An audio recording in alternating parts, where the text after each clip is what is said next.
La escuela que soñamos no es la que tenemos. ¿Pero por qué?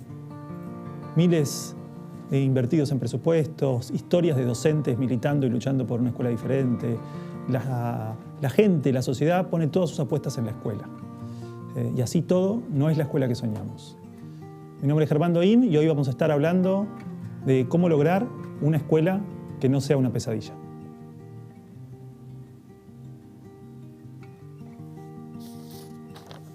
¿Pensaste alguna vez si nuestra escuela actual satisface las necesidades de nuestros pibes y pibas? ¿Qué es educar en una era donde la tecnología, la diversidad y la reinvención son la regla general?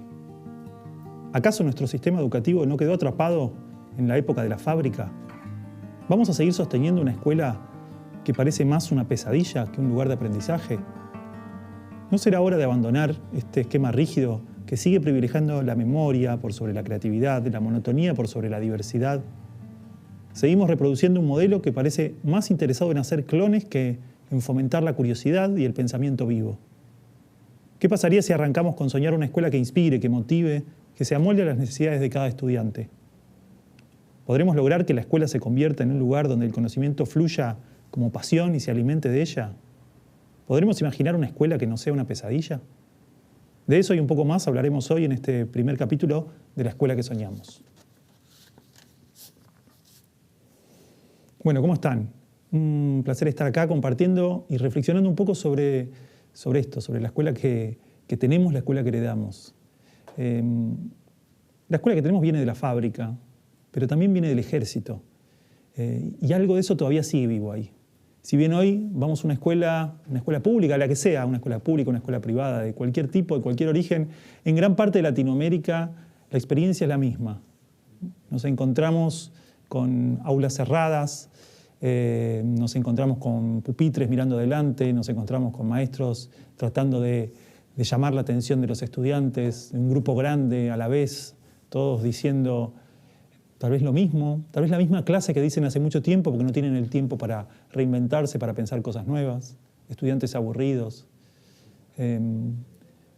¿Por qué seguimos haciendo este tipo de educación? ¿Por qué seguimos pensando que juntar a 30, 40 estudiantes en un mismo lugar, ponerlos mirando al frente, de alguna manera logra algo? La idea de hoy es charlar un poquito sobre eso. Esto es algo que me convoca y me inspira hace más de 14 años y empezó en buena parte con el trabajo documental de la educación prohibida. Así que les invito a ver un pequeño fragmento de la educación prohibida donde vamos a estar compartiendo un poquito esta crítica del sistema educativo. ¿Por qué la escuela es así?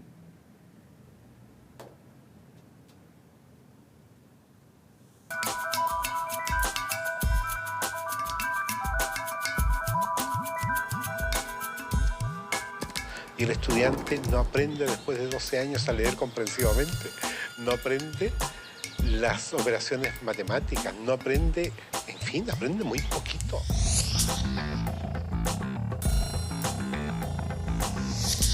¿Qué es lo que hace que el estudiante fracase en la escuela? Y el convencimiento va por la comprobación de que no es el estudiante el que fracasa, es el sistema el que está más planteado. Es que las reformas educacionales actuales en boga en muchas partes están mal enfocadas. Son un arreglo cosmético de lo que nosotros pensamos que debemos mejorar en la escuela. El problema está en el modo como concebimos paradigmáticamente a la escuela. Es un problema de concepción básica.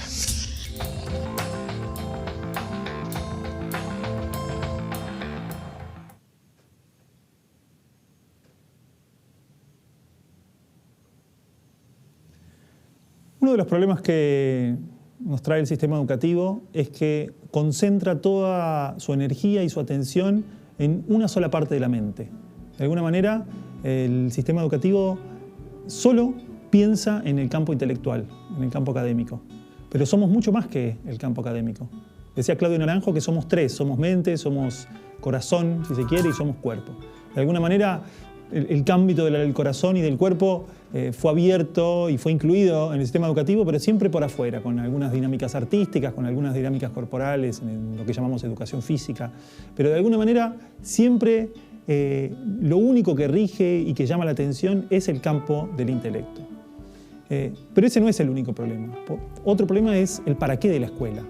El para qué de la escuela tiene que ver directamente con la producción. Pensamos una escuela y diseñamos una escuela para el mercado. De hecho, es al revés. El mercado fue el que diseñó la escuela, de alguna forma. Entonces, ¿cómo podemos esperar que surja algo realmente distinto si en realidad lo que diseñamos y la estructura está pensada solamente para el campo absolutamente de la producción económica? Si quisiéramos una escuela diferente, si quisiéramos una escuela que transforme la sociedad, una escuela que abra nuevos escenarios posibles para el relacionamiento, que también construya y ayude a crear nuevas disciplinas, nuevos rubros, que acerque a las nuevas generaciones a lo que necesitamos hoy en día, que tal vez no es más producción económica, sino es mayores formas de relacionamiento, más humanas, de mayor convivencia, más solidaridad. Tenemos que pensar una escuela completamente diferente. En ese sentido, la escuela tiene otro origen, además del campo académico y el campo del mercado, que es el origen militar. La escuela fue diseñada en épocas de guerra. Hay imagen y semejanza de lo que era la formación prusiana de los militares. Eso está y es parte fundamental del origen de la escuela. Entonces, ¿por qué no nos sorprendemos cuando sociedades completas votan a líderes fascistas o de derecha?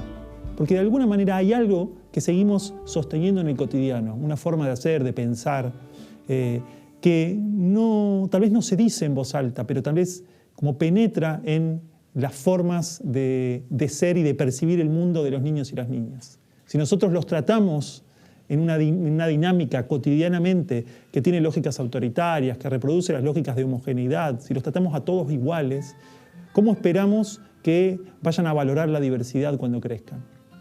Entonces, hay parte de estos elementos que son para mí fundamentales para la hora de pensar y repensar la educación. Por ejemplo, en Argentina tenemos una perspectiva, afortunadamente, muy potente en relación a la memoria, a la justicia, por los crímenes de lesa humanidad. Y si bien eso discursivamente nos llega a las escuelas, todavía no logramos pensar dinámicas de convivencia para dentro de las escuelas que no reproduzcan estas lógicas autoritarias y represivas. Seguimos abonando una escuela que reprime los impulsos, que reprime los deseos, que niega las ganas, las necesidades de estar, las necesidades de hacer, las necesidades de aprendizaje. Una escuela donde los niños no pueden elegir. Entonces la invitación es a pensar juntos en algún momento cómo poder construir una escuela realmente diferente, que abra paso a una nueva cultura. Para transformar la escuela y eventualmente transformar la sociedad, hay que transformar la cultura. No podemos hacer una escuela distinta basándonos en las ideas de siempre. Tenemos que pensar ideas nuevas. En este ciclo vamos a ver diferentes ideas que tienen que ver con la transformación de la educación. Desde el campo del aprendizaje, el campo del relacionamiento, el campo del abordaje de conflictos, el campo de la toma de decisiones. Así que les doy la bienvenida a esto que vamos a estar conversando en los próximos capítulos. Y quiero cerrar con una idea muy potente que yo aprendí de leer y de estudiar a uno de los pocos historiadores contraculturales del sistema educativo, que es el educador norteamericano John Taylor Gatto, que falleció hace algunos años. Tengo algunos libros de él acá, pero traje un fragmento que él recogió de una docente en una escuela pública del estado de Illinois, que vivió una experiencia terrible. Uno de sus estudiantes se suicidó, pero 2 semanas antes había escrito esto que les voy a leer. Y con esto cerramos. Él dibujaba las cosas que tenía dentro que necesitaba expresar. Bonitos dibujos que tenía bajo la cama. Cuando comenzó la escuela, los llevó para tenerlos al lado como un amigo. La escuela era curiosa. Se sentaba en un enorme pupitre marrón y cuadrado, como todos los otros pupitres marrones y cuadrados. Y su habitación era una habitación también marrón y cuadrada, como todas las demás habitaciones, aisladas, cerradas y rígidas. Odiaba aguantar el lápiz y la tiza, sus brazos rígidos, sus pies pegados al suelo, rígidos, la profesora mirando y mirando. Le dijo que llevara una corbata como todos los demás niños. Él dijo que no le gustaba. Ella dijo que no importaba lo que le gustaba. Tras esto, la clase dibujaba. Él los dibujó a todos amarillos. Era su modo de sentir la mañana. La profesora llegó y sonrió.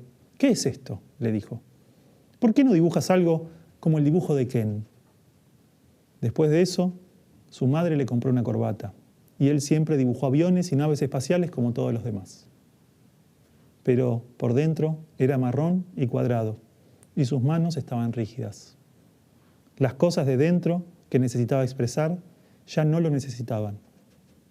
Habían dejado de latir, aplastadas, rígidas, como todo lo demás.